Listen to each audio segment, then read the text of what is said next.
Hey gang, it's me, Dr. Steve. I hope you're all having a wonderful weekend. And what an amazing weekend it's turning out to be. As I'm sure many of you know by now, Elon Musk has released last night his first massive bombshell against the whole of the establishment. We're talking the deep state, we're talking the Democratic Party, we're talking big tech and Silicon Valley oligarchs, and of course, the lamestream media. Now, if you haven't read through the thread from Elon Musk and Substack journalist Matt Taibbi, basically what it details was the internal communications of Twitter employees and U.S. lawmakers surrounding the censorship of the New York Post Hunter Biden laptop bombshell that exploded on the scene back in October 2020, just weeks before the election. Now, remember, a poll by the Media Research Center found that 16% of Biden voters said they would have voted differently if they knew about the Hunter Biden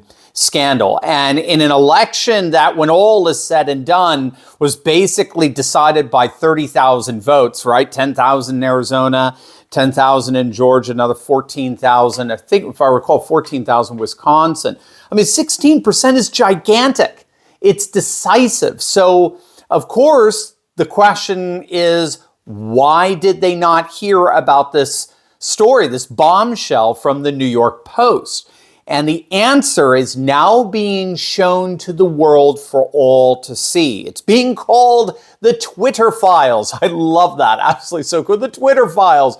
And the revelations were posted on Twitter last night by Taibbi on behalf of Elon Musk. And they show emails and other documents that detail how Twitter employees worked with FBI and Democrat officials to deliberately bury the Hunter Biden story. We got emails from Biden's 2020 campaign team to Twitter that showed that they were demanding Twitter to censor any and all content damaging to Biden. And then we have the emails that responded to them from Twitter saying handled, meaning Twitter employees fulfilled the request.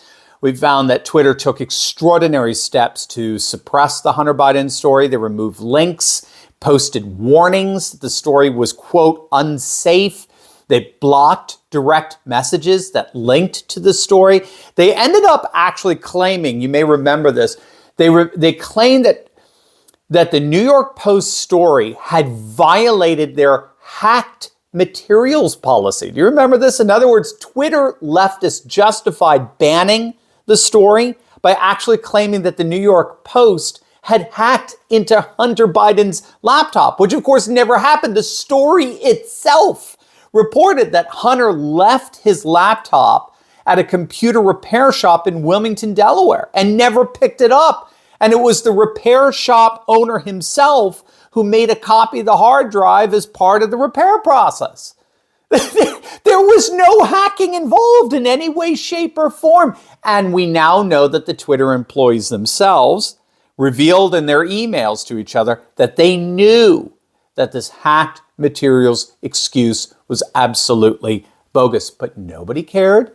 No one did anything to reverse the decision to block the story. And of course, throughout this whole process, the New York Post was locked out of their account, as well as White House spokesperson Kayleigh McEnany. They were all locked out of their account for sharing the story. Everybody at Twitter seemed to know that what they were doing was wrong, that no one involved violated any terms of service standard, and yet, because the employees were Democrats, and because the Democrats were pressuring them to do so, they imposed these radically punitive measures anyway. I mean, it was utterly insane. And to top it all off, an FBI lawyer was pushing Twitter to bury the Hunter Biden story. Not just any FBI lawyer, an FBI lawyer who was behind the whole Trump-Russia Spygate fabrication. An FBI lawyer who was deliberately trying to remove Trump from office. He actively advised Twitter to bury the story. And we even found that conservative celebrities such as James Woods and others were deliberately targeted by Twitter employees, right? No surprise there. And this is all just the tip of the iceberg. Another dump is supposed to happen sometime tonight. All right. And so as of today, Elon Musk is now officially the king of whistleblowers. Remember how much the legacy media used to love whistleblowers? Do you remember that? I wonder what happened to that love affair. Well, of course, we all know what happened. What happened is precisely what the Twitter files reveal. Steve Bannon said this, I think, best. He said, these documents, now published for all the world to see, these docs demonstrate that we have a national security globalist intelligence apparatus that works closely with big media and big tech to incessantly rig the whole of political, economic, and cultural life around their own values, interests, and concerns to benefit themselves. And now we're seeing the receipts. We're seeing the inner workings of what appears to be one of the centers for these PSYOP campaigns in Twitter that deliberately hide information, in this case during the last weeks leading up to a presidential campaign, so as to ensure that voters vote the way the powers that be want them to.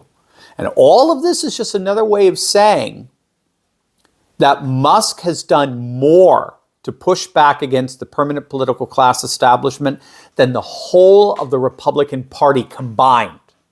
One man has done more than an entire political party to begin the process of bringing down the telecommunicative apparatus of the U.S. globalist regime. And he's even teasing revealing comparable interference in Brazil's recent presidential election. We'll have to wait to see what that's all about. But of course, there's an even more fundamental question in all of this.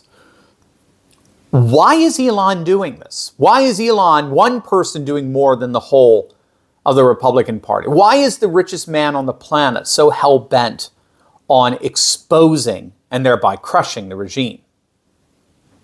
One theory that's out there, it's a very, very interesting one, is that the regime, the Biden regime, announced several months back, okay, so this is before any chatter about Elon Musk taking over Twitter, he announced that the Securities and Exchange Commission were planning on launching an investigation into Elon.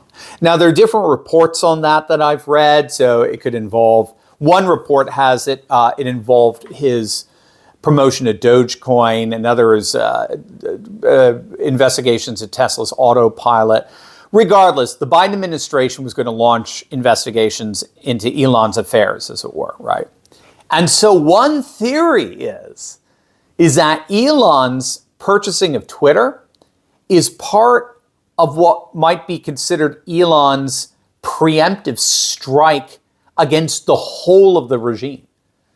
Yes, no question. Elon's clearly a fan and champion of free speech, no question. But there seems to be something even bigger going on here. It goes just beyond ideological considerations, at least when it comes to Elon.